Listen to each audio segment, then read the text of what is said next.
That Strongmen do that. It has nothing to do with pride in the military. Strongmen do that because they want to make their citizens cower. They want to say, we are strong. I am here. I have all these weapons. Aren't you proud of me? We don't need to do that. We know that our military is, multiples the size of anybody else's military on the planet. We don't need them to bring the missiles down Pennsylvania Avenue in order for us to know that. It's not about the size. In the last 4 years, morale in the military was down, recruitment was down. There is a concerted effort going on right now at the Pentagon, and it's already successful to enhance recruitment and to enhance pride and the idea of joining the military. I think you all are discounting the idea that a national parade for our military to show off our military, to show pride in the veterans that have defended this country, and you all are mad about it? Veterans. He was just trying to rename Veterans Day. I'm super proud of our military, but I don't think we should waste money. Of course, we don't have to focus on all the noise. Remember, when communists are talking, communists are lying. We know why those people don't want a military parade. They hate the military. It's not about cost or anything else. They hate it.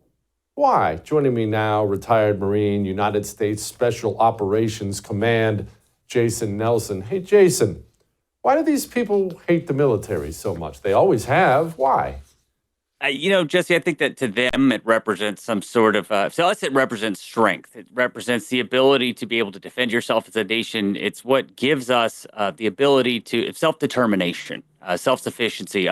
We as a nation have been called upon to defend the rest of the world, but in reality we stand alone. We stand alone and have stood alone as a republic for many, many years. And that's part of the problem. When you're in a group that has been taught to hate your nation, to hate your skin color, to hate the things that you've stood for. I mean, for goodness sake, we have extended the lifespan of people through just for example, just preserving food in this nation, our ability to understand supply chains, the things that Henry Ford did, the things that we've done throughout our country that we should be proud in. They don't want to be proud of that. In particular, the strongest part of our nation is the military. It's not just the equipment. It's the 1% of the 1% that step up and make a decision to serve their nation, to wear a uniform, to sacrifice their lives, to sacrifice their futures in many instances, in my own instance, to sacrifice your personal health, to be able to stand and serve your nation. That's a representation of strength. It's what draws pride.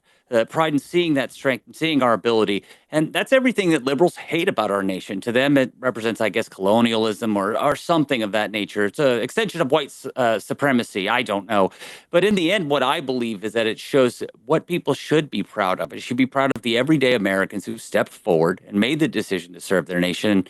And again, this is the best of America, which means it's going to be what Democrats hate because they never, ever want to celebrate greatness. They want to celebrate weakness.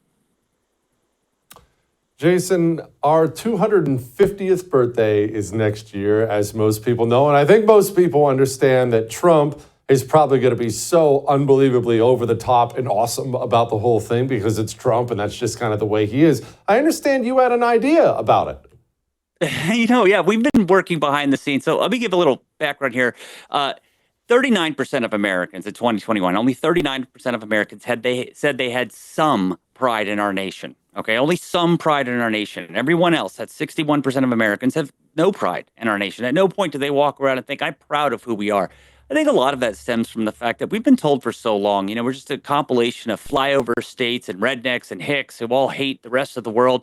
And there really isn't any value in our culture in our society. And I find that to be just untrue.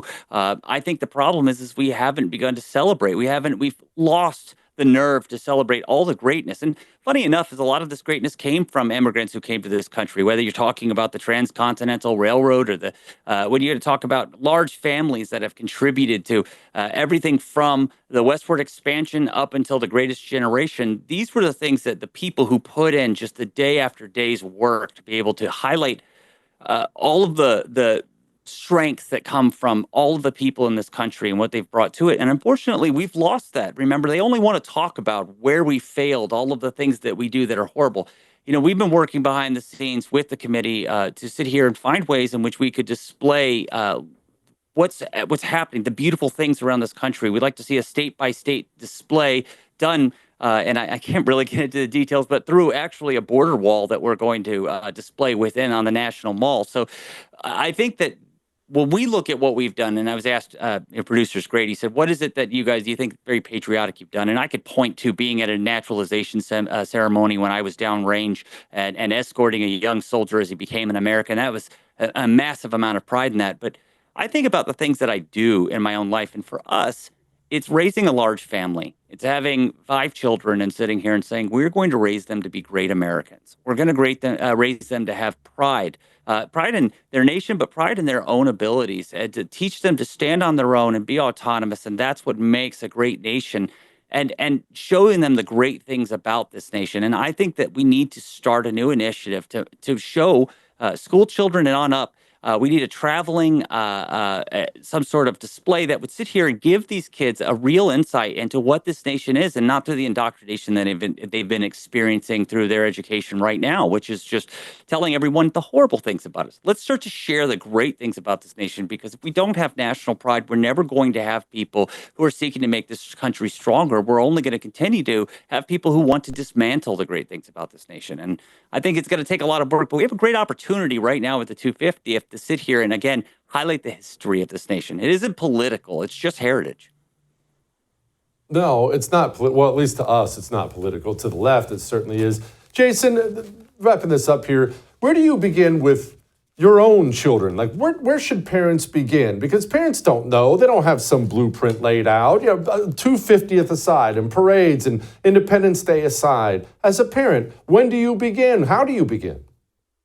Well, so I wanted to look this up beforehand, and I wanted to find what keyword that people use when they sit here and they think of national pride. And one of the things that I found was the number one phrase that attached to that is gratitude, right? You need to have a gratitude. For us, when we started teaching our children, we homeschool, we started teaching them about how wonderful our nation is. We had to start with where the settlers came from, where those that were fleeing religious persecution came from, why they were leaving what amounted to what was just monarchs. And they wanted to leave that structure and have self-determination and have the ability to own things, to pass things down and build up within themselves, if they were to maintain that strength, to build something up for later generations that would be theirs and not owned by a monarch.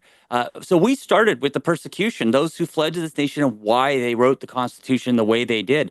We've passed through 1776 with our children. We're working through right now the first couple of presidential terms.